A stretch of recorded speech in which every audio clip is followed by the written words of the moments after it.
Zoro's path to becoming the world's greatest swordsman isn't even close to finished, and there are still some absolute beasts in his way. So today we're gonna break down every opponent Zoro still needs to defeat, when and why those fights will happen, and what would go down if they fought right now in the story. And I want to start with Mihawk, but not the one that you're thinking of, because I was talking with a friend recently about whether Zoro would fight the Seraphim Mihawk S-Hawk right here. And let me tell you, the debate got surprisingly heated, so I was just like, screw it, we're gonna make an entire video on this topic. So check this out. S-Hawk is basically Mihawk 2.0, right? Just if you gave the original Lunarian durability, laser beams, and I don't know, the personality of a slightly annoyed teenager. So I definitely think that Zoro will need to take him out. But the really scary part is that he's not even at his full potential yet. These things are basically child weapons right now, and they're already going toe-to-toe with some absolute top-tier fighters. Now, we have already seen Zoro clash with S-Hawk back on Naked Island, and it wasn't exactly a super casual spar either. Even with Gear 5 Luffy helping out, the Seraphim's Lunarian defense made them insanely hard to put down, and that's before we even factor in that this guy is quite literally modeled after the one man Zoro's been chasing since the East Blue. And so if S-Hawk ends up fighting for the world government or gets picked up by another big name pirate crew, it just makes a lot of sense that Zoro would be the one to fight him. As for right now, I would say that Zoro might have the edge at the moment, but not by a huge margin it seems. And if all these Seraphim keep growing and learning at the crazy pace that they have so far, we could be looking at a monster even stronger than the original. And if I had to guess, I would say that this fight most likely has to go down in the chaos of the final war fighting the world government. But of course, S-Hawk isn't even close to even being the most dangerous world government fighter that Zoro's gonna have to cross swords with. Because standing even higher on that threat list is a person that can command S-Hawk, Saint Nusjuro. This member of the Gorosei is absolutely Zoro fight material because not only is he one of the so-called gods of the One Piece world and one of the 6 most powerful people in the government, but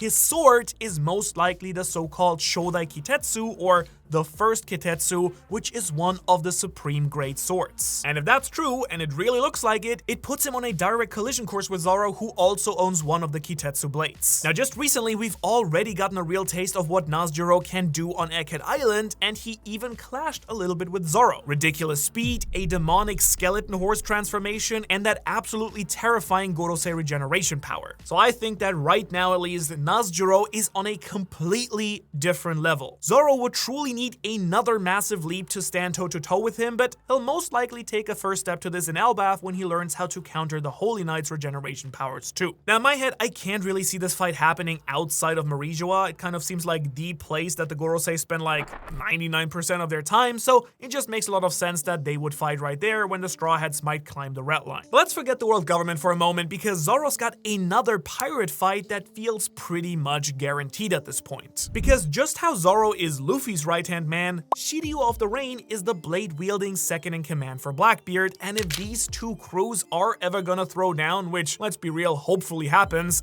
these guys are lining up across from each other without any question. Shiryu is a former Impel Down Guard captain, which kind of already tells you he's got some pretty serious skills with the sword. He's basically on a similar level to the Warden Magellan, who, may I remind you, almost one-shotted Luffy and Blackbeard and his entire crew, so just comparing these two, you know that this demonic jailer is no joke. But now he's also rocking the Suke no Mi, the invisibility fruit, which just makes him so much more dangerous. Now, we can ask, of course, does invisibility even matter against, you know, regular old observation hockey? I don't really have the answer, but I also can't really see Oda give Shiryu that power if it is useless against any regular level fighter who has some basic hockey, so I would probably guess that you can't detect him with observation hockey. The main question we have to ask though is, who is stronger right now? And honestly, that's a little bit of a tough call. Zoro's probably got a slight edge in terms of raw power and hockey, at least from what I've seen so far, but Shiryu's older, more experienced, and we have no idea just how crazy his devil fruit could affect the fight potentially. Plus, it's also pretty much guaranteed that with the Blackbeard pirates, no fight is gonna be a fair fight. I could absolutely see some very dirty tricks happening in this matchup, so Zoro might need to up his game to come out of this one alive as well. And my best guess for when this fight's gonna happen is probably either the battle for the One Piece itself, or possibly also in a final clash for the fate of the world. Either way, it's gonna be brutal, and it is gonna be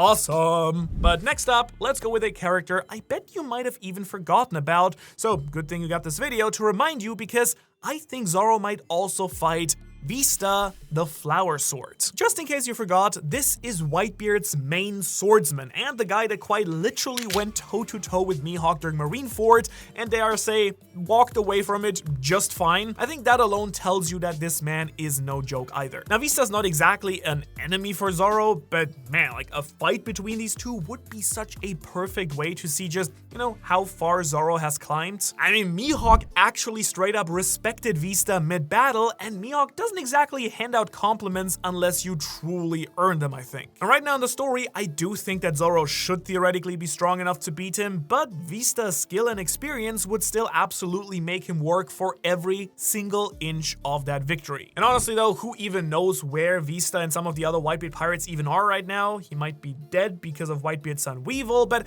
if he's alive, I could very easily see this being some random post-Final War meetup or a friendly duel in an epilogue or something like that.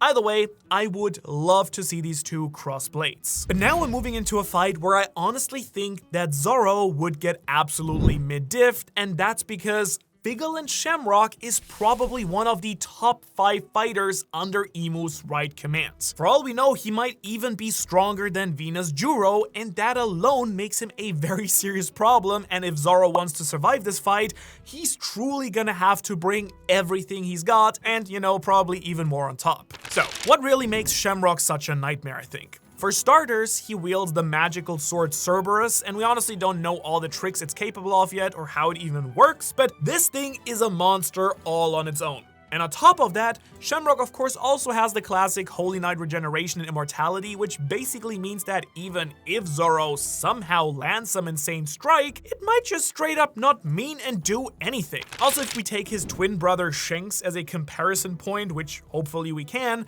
then Shamrock is very likely stronger than Zoro right now. However, once again, Zoro should be learning how to negate the regeneration powers here in Elbaf, and he'll probably improve his control of his Conqueror's Haki, so clash could actually happen very soon too, because if Shamrock should come back to Elbaf or after Elbaf, then Zoro is surely gonna get a crack at the leader of the Holy Knights, but honestly, this fight could just as easily be part of the final Marizua showdown.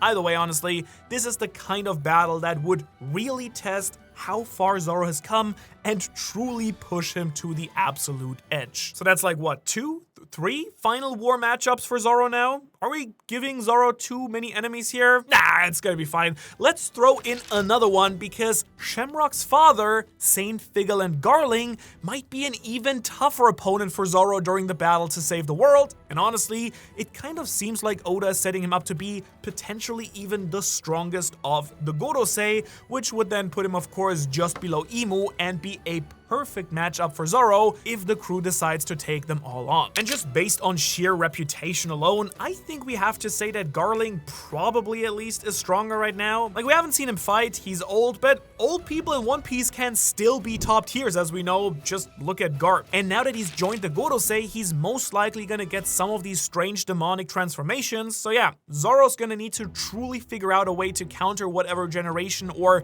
magical shenanigans Garling has up his sleeve just to stand a chance, but Ashura, so we could just see some straight up dark powers on both sides of the arena, which would just be, the coolest thing ever. What else do you want to see? Now, if we're talking about true world government powerhouses for Zoro though, we can't forget Helmeppo.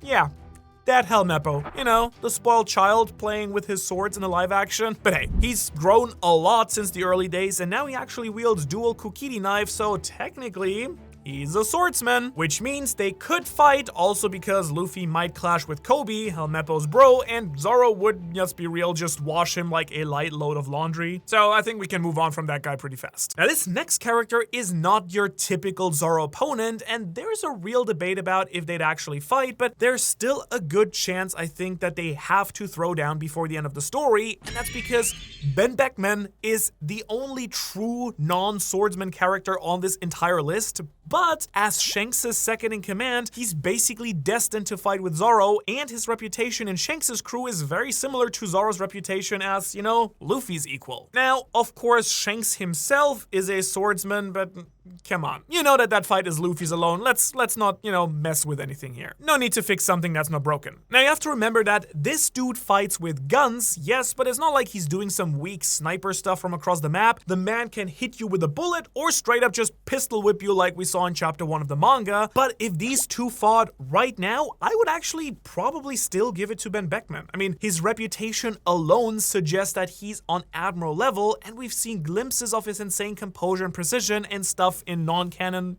movies like Film Red, where he looks absolutely insane. But Zoro isn't that far behind, I hope, and we'll most likely see this clash if the Straw Hats and the Red Hair Pirates ever end up on a true collision course for the One Piece, or, if Shanks just wants to test Luffy and his crew. And by the way, you can set yourself on a collision course with the best One Piece content on YouTube by joining my official Ohara Patreon squad. Because by joining, you'll instantly get access to exclusive monthly bonus content, artwork, early chapter reactions, community discussions, and so much more, like bonus podcast episodes. So if you want to support the channel, join the squad using the Patreon link in the description below, and otherwise, we also have a free weekly One Piece newsletter that you can get for free there too. So, after Benn Beckman, let's now swing back to the Marines for a second, because if Zoro's gonna scrap with an Admiral, I feel like Green Bull feels like the guy, and not just because, Zoro's hair is green. Now, I gotta say, he's not exactly a pure swordsman, but he does fight with a blade and mixes it with these crazy plant powers of his, so that's pretty exciting. Plus, out of all the admirals, Green Bull kind of gives off the least good guy vibes, as weird as that sounds with Akainu in the list, so I can kind of see him sticking around as one of the big endgame Marine villains that the Straw Hats have to take down. Now, as for who's stronger right now, that's kind of the fun question. We already saw Luffy handle Kizaru without too much stress on Egghead, so it's kind of fair to wonder if Zoro's creeping up on Admiral level as well at this point. Now, personally, I still think that Green Bull would probably edge him out slightly right this second. I mean, he did low div King and Queen from the Beast Pirates, but it's not some impossible gap to close. Zoro could definitely pull it off with the right push, I think. And then we have Admiral Fujitora, of course, not forgetting him. This guy's always been a little bit of a wild card in the Marines because, unlike most admirals, he actually has a true sense of justice that feels, how should I say, not completely messed up or confusing. He's just a straight up good guy. So I could absolutely see him flipping sides in the final saga, but in case he somehow decides that his duty is after all with the Navy no matter what, that does set up a clash with Zoro that would be absolutely insane. Fujitora's character is also based on the legendary blind swordsman from Japanese media, so you've kind of got to think that he's got at least one more really epic battle left in him in the story. Because remember, back in Dressrosa, Zoro and Fujitora did already,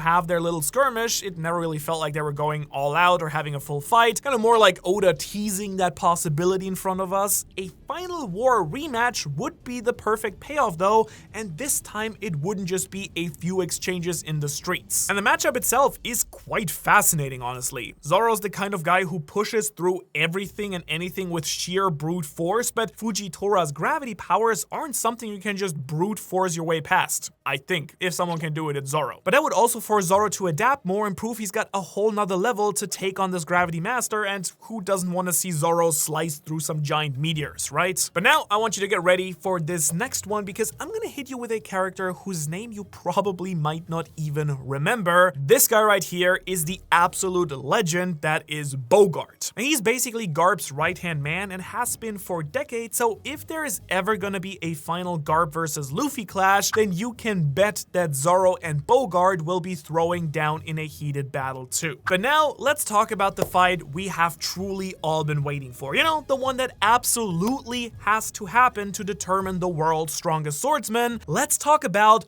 the all-out epic brawl of Zoro versus Tashigi. Wait, what? What? That's not supposed to be in the script. I guess we have to talk about this one as well now.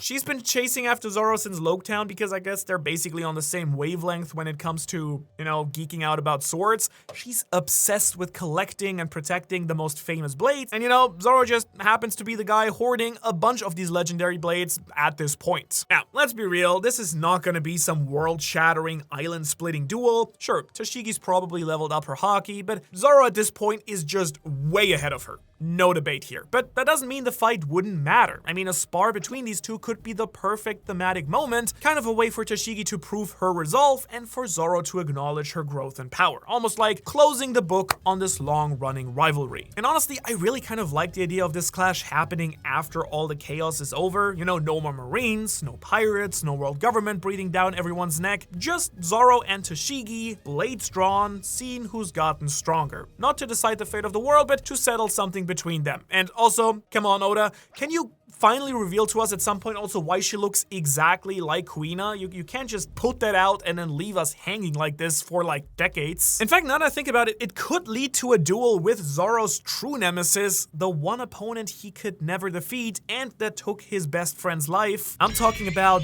down these stairs, so yeah, no, actually Zoro, you better stay away from this unbeatable monster. Lucky that you always get lost anyway, so you probably couldn't find it. But yeah, let's instead get to a more manageable opponent that Zoro's actually gonna have to defeat. I don't know, maybe someone like the actual world's strongest swordsman, Dracule Mihawk? Alright, this is the fight that we know is 135% gonna happen in the story, and if not, what are we even doing, Oda, right? Because Zoro's entire journey has been leading up to this one moment. Because it turns out the guy who casually humiliated Zoro all the way back in the East Blue is still sitting at the top, waiting for someone to please knock him off and give him his early retirement so he can read his newspaper on his very awkwardly, weirdly big toilet.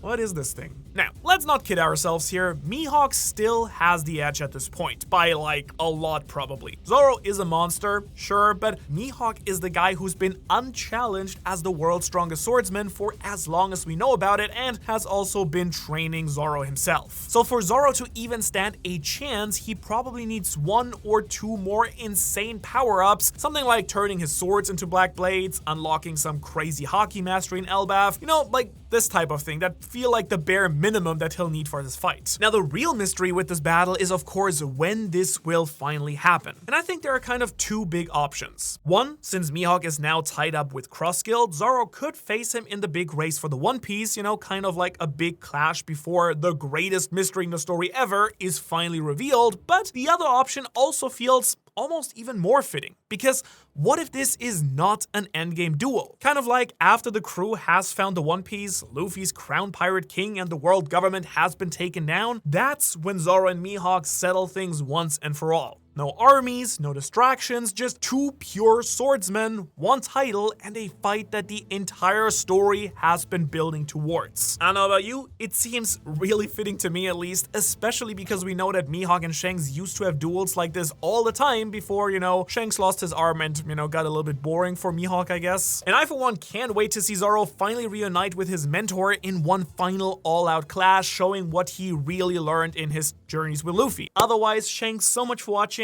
Shanks so much, you know, for all our great Patreons right here. Thank you, Zoro, and I will see you in the next video. More Zoro content, always appreciated.